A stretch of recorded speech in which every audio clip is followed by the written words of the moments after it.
we're talking about the twerking. I don't really see a lot of white women twerking. Look at that Lululemon thing. Like that shit is ratchet and ghetto. So they don't know how to twerk. Well, I think, but we got to think about it too this way, right? When we talk about white women and we talk about black women and we talk about the thing of submission, I also want to talk about optics with that, because I feel like white women are also very sought after, especially as it pertains to providing. Whereas on the flip side of that, black women, we're not really sought after to provide. And I think that also ties into the whole circle. Why are you making that face? Wait, what white woman is providing? I'm confused. So I feel like men are way more willing to provide, specifically black men take pride in providing for white women. What? No, black men will provide for any woman who listens to them, who is nice to them. It could be a homeless woman, it could be a lawyer. If she listens to them, is not ratchet, she's not trying to talk back and forth, go start arguments, she motivates him, she says nice encouraging words, not being mean to him, you ain't shit, nigga this, nigga that, any man would provide. Come on now. Why do you think that is? I disagree with that. Exactly. So why do you think that is? So I know why. Black women talk about wanting to be provided for. You know, they get called gold diggers, or they ain't got nothing, they don't got this. But like when it comes to white women, it's always just expected. And this is something that they grew up with. No. When you ask for men to provide for you, you make it seem like an entitlement. You even say, I'm the table, I bring nothing to the table. You want a man to provide for you, but you can't even make him a sandwich. You want a man to provide for you, but he can't tell you how to dress when you're going out with your girlfriends. You want a man to provide for you, but you don't want to stay home and even, take care of the kids. You want a man to provide for you, but you want him to provide expensive lifestyles. That's the difference. Y'all looking real crazy. I really disagree, because I don't understand what you're saying. But I think that pertains to this topic as well. Because when we talk about submission, I feel like, the white woman is willing to be a little bit more submissive because she's able to be taken care of. Whereas black women, they've had to struggle for, what's the word I'm looking for? What's the word that is called? Hypergamy. They've had to struggle for hypergamy. So I think that's a component to that as well that we can't skip out on. They've had to struggle for hypergamy? What does that mean? That typically black women struggle with hypergamy, which means that when we talk about provider households, it's a little bit harder for black women to come across a 100% provider man. Well, first of all, there are very few 100% provider men. But even those type of men want to see that you are bringing value to their life. It doesn't have to be financial, because they already have the financial part taken care of. All they ever ask for is, what value are you bringing to my life, whereby I have to pay all the bills and you don't have to touch your money? And most of you say, I'm the prize, I'm the queen, I deserve it. The entitlement just pushes them away. But why? Why do you think that is? Is it? As a black woman, if you were a black man, I feel like it's a little bit harder. But why though? Like y'all know that it's more than it's black women all over the world, right?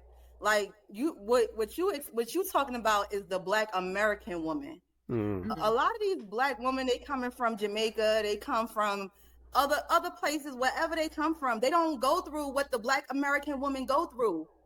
The Black American woman is out of control. Listen, the Black American woman is out of control. Your men can't talk to you. They can't control you.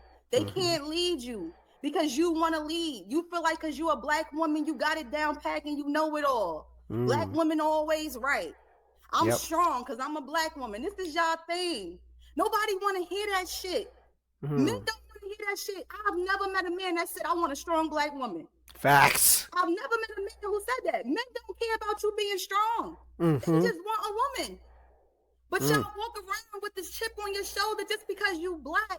And it turns people off and it pushes your men away. That's why they don't stay. She's cooking. And half of the time they do go to white woman or Asian woman or any other woman because they're a little bit softer and they're not hearing that shit that y'all be saying. It's literally Black American women that act like this. I'll be honest. Yo, I'm glad it's a woman saying this, because if I say exactly what she just said, which sometimes I do, they call you toxic. They say you hate black women. They say you're dusty, you're broke. If I say I cannot 100% provide for you, they say you can't. You can't handle me. You're not a provider. If I say I'm not going to pay for the 3 trips to Cancun every year, or you're not rich enough for me. It's like the talk, the back and forth, the attitude. It's like, can we just have a conversation? Like, can you speak to me nicely? It's like, you want me to be nice, bring you flowers and this, and you can't even check on me and say, hey, how was your day going? I'm just letting you know that I care about you. That some men don't even get that. She is cooking. So, but when the men go to other races, now they hate black women. Now they hate their mama. Now your mama is black. Well, I was going to say, I kind of disagree with the idea of, white women being necessarily more submissive than black women. I think primarily when it all boils down, it boils down to like really 3 factors in my mind. Environment, accessibility, opportunity, and really like, family situation and networking. From someone who's really only participated in interracial dating. I mean, all the way from high school to college to even corporate America, a lot of the environments that I was in were primarily white dominant. So a lot of the spaces. Huh? You've only dated white women? Yes. Okay. Only dated white women. So do you have male friends that dated black women? I do have a male friend that's dated one black woman. So the women that you dated, granted you only dated white women, have you seen the difference between black women and white women? And how did they treat men, or how did they act? I will say this. I think white women are a little bit more sneaky in the way that, they move and they operate, meaning that like most times, like you won't find out about the dirt of a relationship till almost 2-3 years afterwards, when like the relationship's already over. But for the most part, I just really think women are just women. You know what I'm saying? I think a lot of it really boils down to shared values. Oftentimes you tend to see women who are a little bit more independent.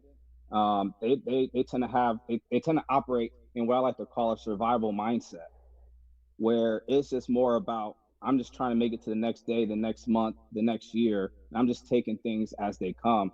In my previous relationships, when I actually look back on it, like one of the things I really liked about those relationships was the fact that, coming from a broken home, when I was dating this woman, it was a whole nother side. Like everyone was so well connected and gelled together, and they just had lots of resources. And then as for me being a part of that family unit for the time I was dating said woman, I actually got access to all those resources, and I still have them till this day.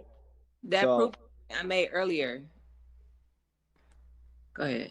What you said? Yeah. So when it comes to like contacts, job opportunities, when it comes to, getting invited to like to a golf outing, you know what I'm saying? Like that's something that I've never really experienced before. So I just think that it doesn't boil down to race. It really boils down to, I think, shared values, which ultimately come from the family unit. Yeah, facts. Because most of us in the black community, we are not taught the values of relationships, sexual relationships between man and woman. I mean, you grow up in a household, you are seeing your mom and dad fighting, and then eventually breaking up. So you're growing up with your mom or with your dad, you see them not getting along. So you are learning, because as kids grow up, they are learning, they are watching, but they're, soaking up all the trauma.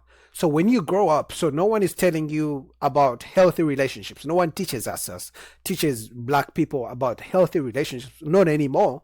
And then when you grow up and then you meet a black woman, both of you came from broken households, you know nothing about a relationship. Guess what? He brings his trauma, she brings her trauma, you get together.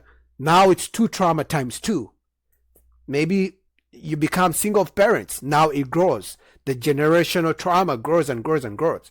But when one of you, usually, let's say black man, gets to date a white woman who was taught family values and healthy relationships, guess what? That's why maybe we call them sneaky, because it's something we have never experienced before. The whole time you've been dating black women, they've been mean to you, nasty to you. You think that's what love is, that's what a healthy relationship looks like. So when you meet a white woman who actually treats you with respect, nice to you, it comes off as sneaky because you've never experienced it, because all you know is bad trauma and bad relationships between you and the black woman.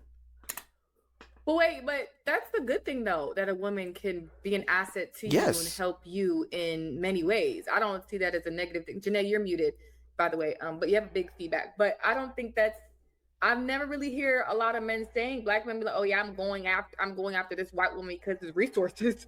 Exactly.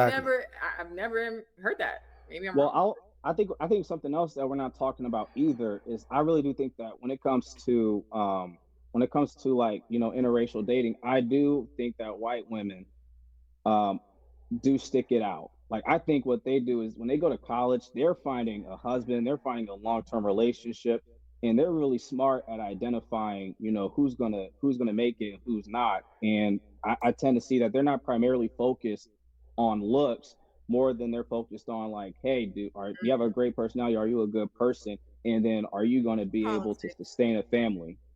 So they're very strategic. Yeah. Like, I remember when I was dating in my last relationship, I mean, even a month, 2 months into dating, one of the first things that happened was I was invited to the family dinner, and I was like vetted by her sisters, her mom, and her dad. Yeah, it's that family structure. You know, dad and mom are teaching their daughters how to pick a good guy, pick a good boyfriend. You know, for the sons, pick a good girlfriend. They bring you in. You know, but in the black community, I may date a woman for 3-4 years. The girl may date a man for 3-4 years, and they have never met each other's parents because the parents are not together either. They broke up many years ago. Maybe they have different families, whatever it is. It's that family unit, that family togetherness that creates future family, you know, close relationships and good relationships.